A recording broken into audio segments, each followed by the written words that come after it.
Hi, this is Nana, and I'm reading a story for my grandson, Dominic the Good.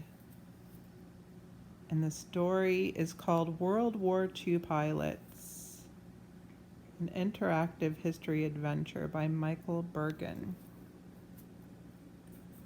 You choose books.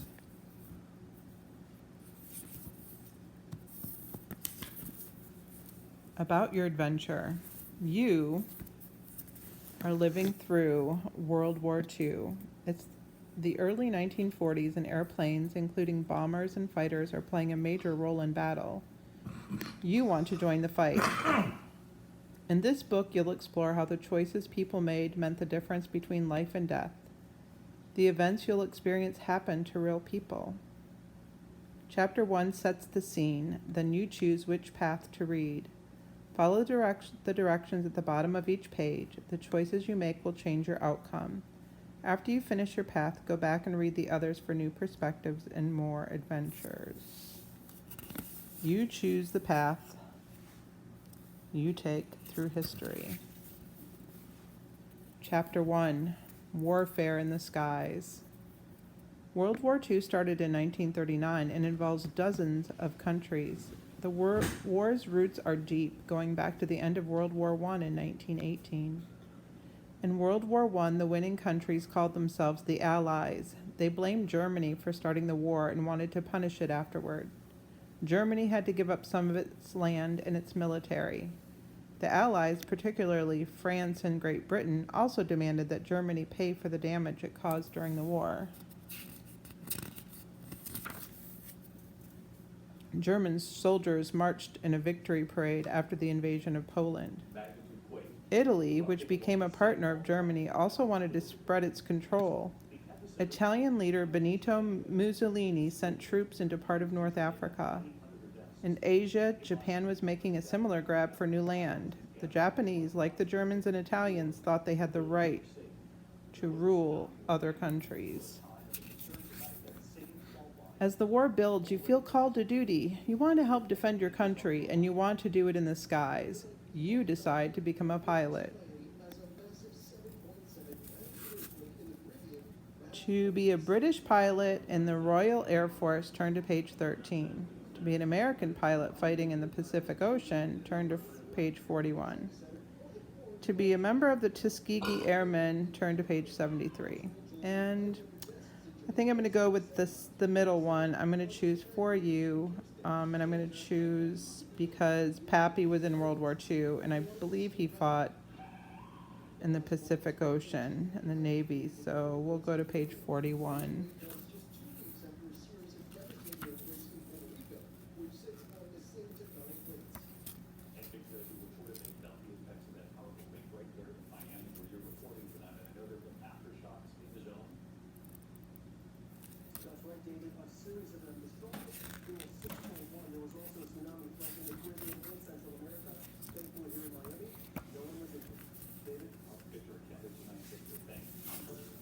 Chapter 3, Flying in the Pacific.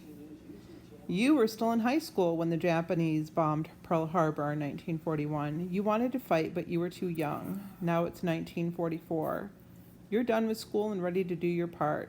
You want to become a pilot. You and your friend Jimmy plan to enlist together. Should we join the Navy or the Army? Jimmy asks.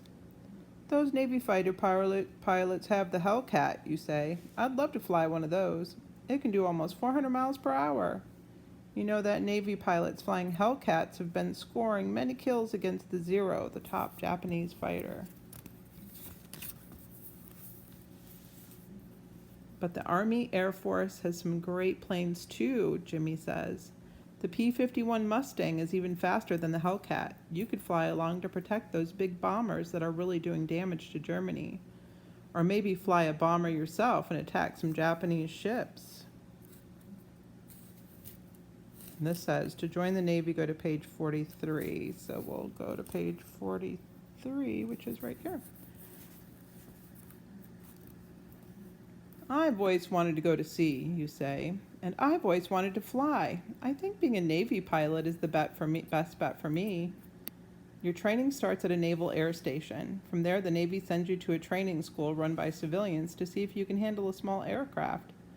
After some lessons, you fly a Piper Cub, a 2-seat trainer. The Cub is tiny and slow compared to the Hellcats you hope to fly, but in it, you convince the Navy you have the skills needed to be a pilot.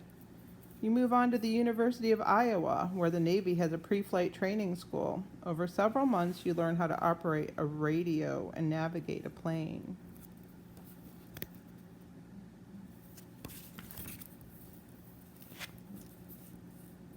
Your next stop is flight training school in Florida. After months of hard work, you earn your wings. You are a Navy pilot. Now you will complete your training on the plane you'll fly in combat. All along, you've been thinking about flying the Hellcat fighter, but now you realize how important torpedo bombers are too. One of the bombers Navy pilots fly in the Pacific is the Avenger. The Avenger can take out enemy ships, and its machine guns are powerful enough to shoot down Japanese planes.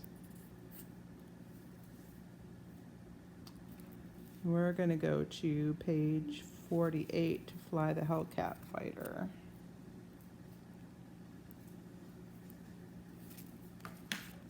After training, you're assigned to a new aircraft carrier, the USS Randolph. In January 1945, it sails out of San Francisco for Ulithi, an island thousands of miles away in the Pacific. As you sail, you practice an aerial move called the Thack Weave. It helps American pilots avoid getting shot down by the best Japanese fighter plane, the Zero. A pilot named Frank works with you on the Thack Weave. He's an ace, which means that he's shot down at least 5 enemy planes. We fly side by side, Frank explains, but spaced apart. If a Zero comes up on our tail, we start to crisscross each other. The Zero will pick one of us to follow, and the other one of us will have a clear shot at him.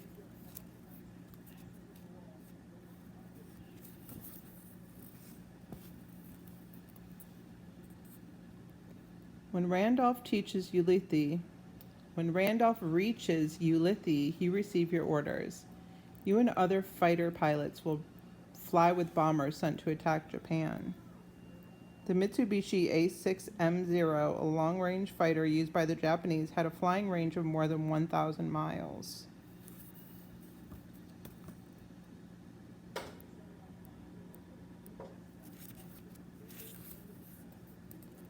You climb into your cockpit.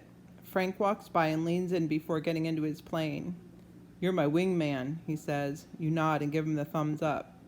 You and your squadron head for Tokyo. As you near the target, you see Zeros approaching you. They want to lure the Hellcats away from the bombers so other Zeros can attack the bombers. But everyone in your squadron follows orders and stays with the Avengers. Closer to the target, though, dozens more Zeros are waiting. You fly toward the Zeros and right away are surrounded. You twist and turn to avoid one Zero and find yourself on the tail of another. With a burst from your machine guns, one Zero goes down. To the left, you see a Zero closing in on Frank's plane, but in the other direction, a pack of Zeros is heading for several Avengers. No other fighters are around to protect the bombers. Do you help your friend or help the bombers carry out their mission? Crewmen use catapults to launch aircraft, including Hellcats, into flight. And we're going to help your friend. We're going to turn to page 60. Frank needs your help. And you are Dominic the Good. You open up the throttle all the way and speed toward the Zero that's attacking Frank. He radios to you. "Get in position so we can weave." As the Zero tries to get behind Frank, you start the Thack Weave.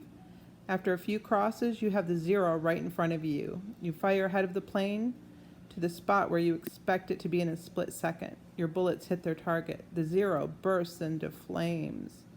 You're close enough now to see Frank in his cockpit. "Pretty soon you'll be an ace like me," he radios. The bombers have hit their targets. It's time to head back to the Randolph. Maybe you'll become an ace on your next mission. The end. Okay, Dominic the Good, it's nice to read to you. I hope you have a good night. Love ya. It's Nana, over and out.